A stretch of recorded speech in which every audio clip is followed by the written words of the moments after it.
children's church, too.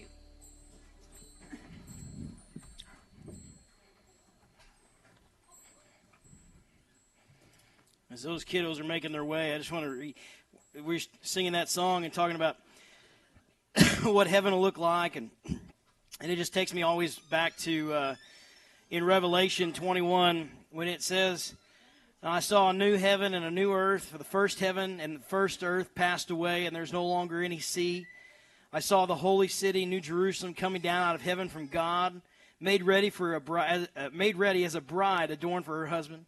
I heard a loud voice from the throne of saying, Behold, the tabernacle of God is among men, and he will dwell, this is what I love, and he, that's God, will dwell among them, and they shall be his people, and God himself will be among them. And he will wipe away every tear from their eyes, and there will no longer be any death, there will no longer be any mourning, or crying, or pain. The first things have passed away. And I love that. And listen, you can keep going in that passage, and it's just a great reminder of the hope that we have. We talk about that hope, right? And there's all these great reminders. If you just open up God's Word, it is great reminders of the promises he's made to us. So, speaking of that, we're going to completely shift gears and go to a different direction. Flip back over to 1 Samuel, and here's what I want you to do. I want you to grab your seatbelt. I want you to take it. I want you to put it on and buckle it. Just like we're getting ready to get on a plane. I'm going to do my best. Listen, I'm just going to admit my faults. I come from a long, long line of storytellers. And when preaching narrative, it's really hard to condense it. But I'm going to do my best this morning with the help of the Holman Concise Bible Commentary. They do a great job of shrinking that up, which I could not do because I just feel like I need to mention this too. So we're going to recap what we did last week. And if I get to the 2-hour mark, you just wave your hand and I'll let you get up and leave. But I want to recap a little bit about what we talked about last week, which is Nabal's folly. And remember, Nabal, his name truly means fool. And so David had been protecting his flocks and taking care of them. The men said, the shepherds said that it was like a wall between them and troubles. And when David came to him in a time of need, Nabal refused. David was strapping up and ready to go shed some blood. And Abigail came, Nabal's wife, stopped the whole bloodbath. And long story short, God causes Nabal to die. And Abigail becomes David's wife. There's a lot more to that story. That's just a brief recap of that. Okay, moving right along. All right, so we're gonna make our way through the end. I know we're in 26. We're gonna get to 31. So hold on, buckle up. 26 is where we're gonna pick up this morning. We're just gonna start with a brief summary. It says this. It says this is one of my favorite stories. It's gonna be reminiscent of 24. Where David spares Saul's life once again. Some say that it's the same story. There's a lot that says that it's not, okay? But this is what happens. David spares Saul again. The Ziphites feared David and urged the king to pursue him in their territories. When David learned of Saul's arrival, he discovered the location of the camp. Abishai joined David in spying out the camp at night. They discovered Saul was asleep with Abner, resting nearby. Although Abishai interpreted the occasion as the Lord's opportunity for him to kill the king, David rebuked Abishai, pointing out that Saul was the Lord's anointed. Instead, David took a spear that was stuck in the ground at the king's head along with the king's water jug. David left without detection because the Lord had caused Saul to fall into a deep sleep. David crossed to a distant hill and called out to Abner. Abner's like Saul's personal bodyguard. He challenged him to consider his lapse in protecting the king. When the king realized that David had taken the spear and the jug, he regretted unjustly pursuing David. He believed that because David had spared the Lord's anointed, that the Lord in turn would deliver David. Saul confesses for a second time that David would triumph. And we see that again the first time in 24:20 of 1 Samuel. And so here we have David, the man on the run, trying his best to prove to his adopted father, really, because Saul takes him in and makes him one of his own. But with all the jealousy and rage, the Spirit of God had left Saul, and so Saul was just mad and crazy and thought David was trying to take it away from him. And David could have certainly taken the kingdom away from him at a couple different points. But he knew that Saul was God's anointed, so he was not going to strike him down. I love what Abishai says here. Abishai says, listen, I just take his spear and I just hit him once. I won't even hit him twice. I'll just hit him once. And David says, no, this is the Lord's anointed. And so we're not going to do it. Because David knew that God in the right time would deliver him from Saul and would place him on the throne. Remember, David was anointed to be the next king of Israel anyways. David knew that in God's time this would happen. And that's a lesson I think that some of us, myself included, I'm pointing at you, but I'm pointing, there's 8 more pointing back at me. Okay? We need to learn that sometimes waiting on God can be difficult. Right? That it seems sometimes there's things that come along we think, man, this is right, but it's not right. Okay, so we really have to lean on the Lord for discernment in these situations. David knew in this moment in time that he was not to take Saul, and the reason being is because he knew that God would eventually prevail and bring him into what He's anointed him. So again, David is anchoring himself in God's promises. Okay, in His Word. All right. So he goes on a far hill and he hollers at him. Okay, so you can't kill the guy, but you're going to tell him like, hey, bro, like I could have killed you, but I didn't. I just took your water jug and your spear. Okay, and so just so you know, and so in that moment, Saul realizes for a second time, David's not trying. If him and David were truly at each other's throats, he would have killed him, but he didn't. And so in that moment, Saul realizes this, and he has this confession time, and then David leaves, and David goes to the Philistines. Okay, so Saul stops pursuing him. David fears that Saul's going to continue to pursue him, and he goes to the Philistines. Now, you remember the Philistines? It doesn't make sense, right, that David would go to Philistines, because wasn't Goliath a Philistine? Why would he go there? Okay, so this helps you to understand the situation, right? That he is literally going to, I don't know if you want to use the word defect, but he is going to go and be with the Philistines to evade Saul, to get out of Saul's line. And so that's exactly what he does in chapter 27. So we did 26. We're through one chapter, and we're only 4 minutes in. Okay? David in chapter 27, and listen, I encourage you to go back and read these stories, because I would not be skipping through all of this, but man, there's some good stuff here. So go back if you haven't already read these and read them. And I'm just going to give you a brief. We're going to jump into some text here in a minute, but I just want to give you some upview and give you, we're going to get to where we're going today. So in 27 verses 1 through 12, David tricks the Philistines. David feared that any encounters with Saul would lead to bloodshed. In the service of King Achish of Gath, and you remember King Achish, earlier in this text, David is standing before Achish, and what does he do? You remember? He pretends to be crazy. He's licking the wall and foaming at the mouth and all this other stuff, right? Or he's writing his name, not licking the wall. He's writing his name on, sorry. That was one of my kids. So David feared that any encounters with Saul would lead to bloodshed. So much so you understand the fear that David has. And so much that, like, he doesn't want to kill Saul. That he's willing to put his own life on the line to go to this king of his enemy and to defect there for like a year and 4 months is what some commentaries say. So he defects to the Philistines and he tricks them. And this is what it says. David's troops were headquartered at Ziklag, and where he raided the enemies of Judah. Tom, were you able to have that? Do you have that map? Go ahead and put that map up if you got it.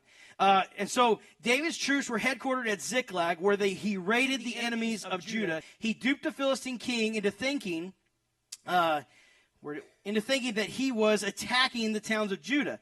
The passage does not condone David's deception of Achish. Rather, the author includes this to show how God used David, even in his situation, to aid the covenant people.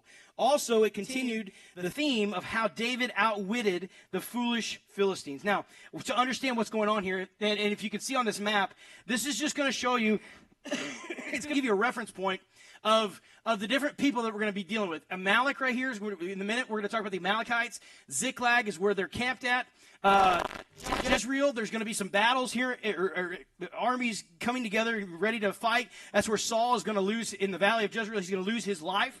And so that just gives you some idea of what we're dealing with here in a moment.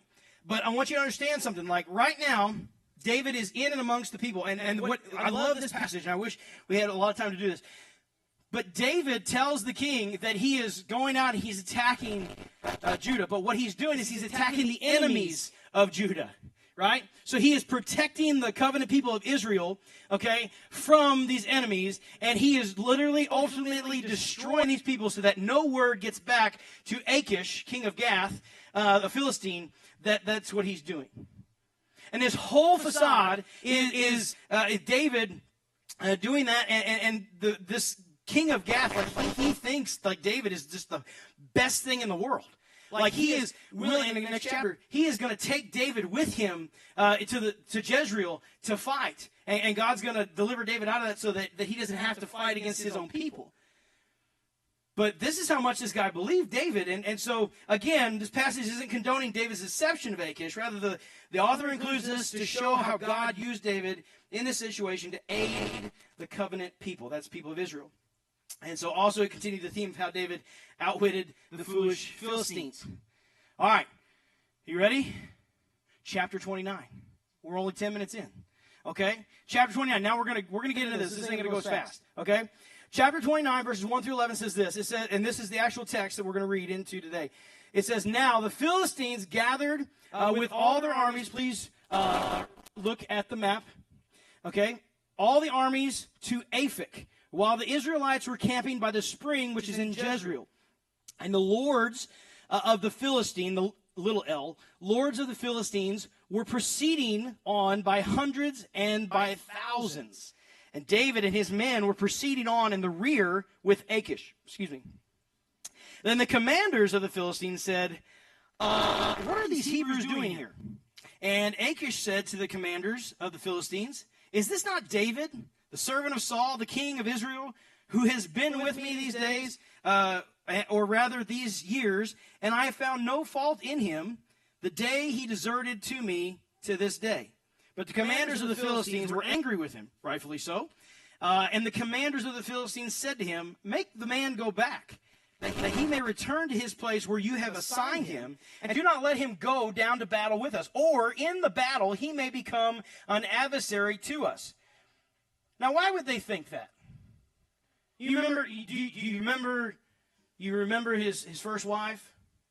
You remember the dowry that he had to pay? Yeah, so that's why. 200 foreskins of the Philistines, that will make you wonder if maybe this guy shouldn't be somewhere else.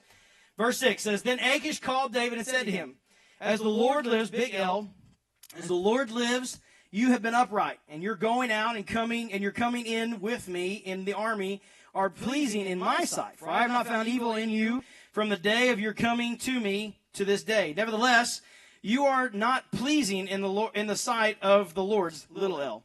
Now, therefore, return and go in peace, that you may not displease the lords of the Philistines.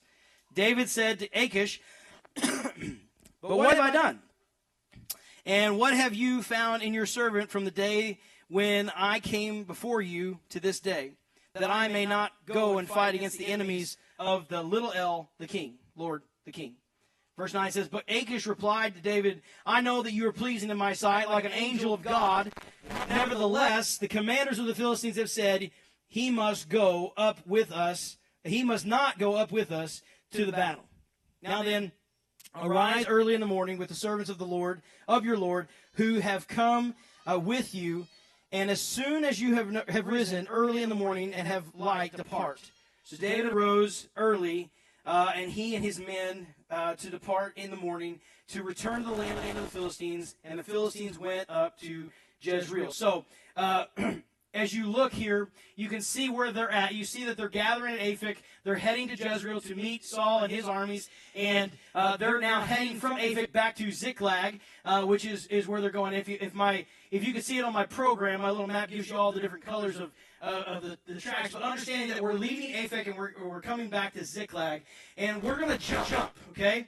We're going to jump in text, and hopefully you stay with me. Well, we're going to jump down to 30 because we're going to stay in line with David, and then we're going to jump back to 28, and we're going to talk about Saul, okay? 28 and 31 is going to talk about Saul and his life. So we're going to put those together, and we're going to talk about chapter 30 here now. But understanding that that's where David and all his mighty men have been with the with the kings of Gath, with the king of Gath, and now they're heading back from Aphek to Ziklag, and you understand what happens now. And remember, they're in the land of the Philistines right now, and so remember that the Philistines are also a mighty army, and they have enemies as well. Okay, and so that's going to lead up to understanding what happens next when God gives David strength and to go out against the Amalekites. You see Amalek down there, right below Ziklag, and here, listen to this summary of chapter 30. Chapter 30 says, God strengthens David. David and his men arrived in Ziklag, where they discovered the city burned and their families captured by raiding Amalekites. Now, this takes me, if you're a Western guy, this takes me right back to Jeremiah Johnson, or the Outlaw Joe's Wills, right? I think that both of those scenes happen. He returns, and their land is burned, their kids are killed, and all stuff. But nobody dies in this, okay? Where they discovered the city burned and their families captured by the raiding Amalekites. So distraught were the men that they threatened to stone David, which we all understand that. But the Lord strengthened him. At the instruction of the Lord, by the ephod of Abiathar, David pursued the Amalekites. During the march, 200 men remained behind because of exhaustion, but 400 men pressed ahead. With the aid of the Egyptian slave who was left behind that they find in the field by the Amalekites, David's men discovered their camp. They overtook them, and they retrieved all their possessions. David won the hearts of his men and the elders of Judah by sharing with them, even the 200 who stayed behind, a portion of the booty taken from the Amalekites. They shared the portion. And so what I want you to understand there is that nobody in that died. They took everything, and they ran with it, and that's the big thing, that everybody was gone, but David pursues them, and they return everybody safe and sound. Okay? And so David is once again back in the good graces of his men, and everybody is back. Even David's wives were gone at this point in time as well. And so everybody is returned back safely. They utterly destroy the Amalekites, and everything is well. Okay? And so David and his crew, so for keeping up with the